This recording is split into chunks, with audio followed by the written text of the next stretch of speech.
गोरखा जाति का एक प्रमुख पारंपरिक लोक नृत्य शाकेला है। यह लोक नृत्य विशेष रूप से वैशाख पूर्णिमा और मंगसी पूर्णिमा के अवसर पर राय समुदाय के लोगों द्वारा बड़े उत्साह और श्रद्धा के साथ सामूहिक रूप से किया जाता है। इस अवसर पर पूजा और नृत्य का आयोजन किया जाता है। यह पूजा ठाकुर अर्थात ओझा के द्वारा 3 धुन यानी घर, कुल और जंगल के देवी देवताओं को प्रसन्न करने के लिए की जाती है।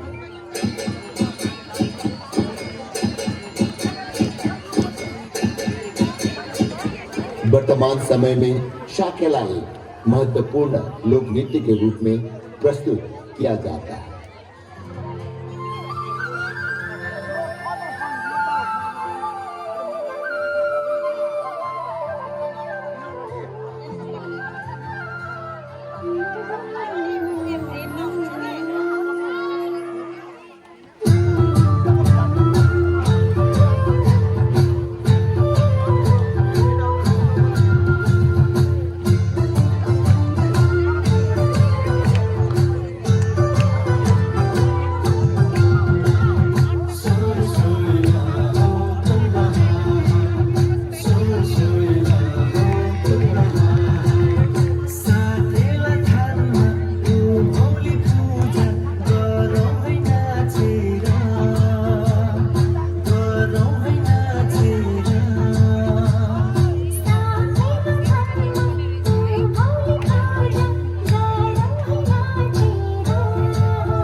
Exit music.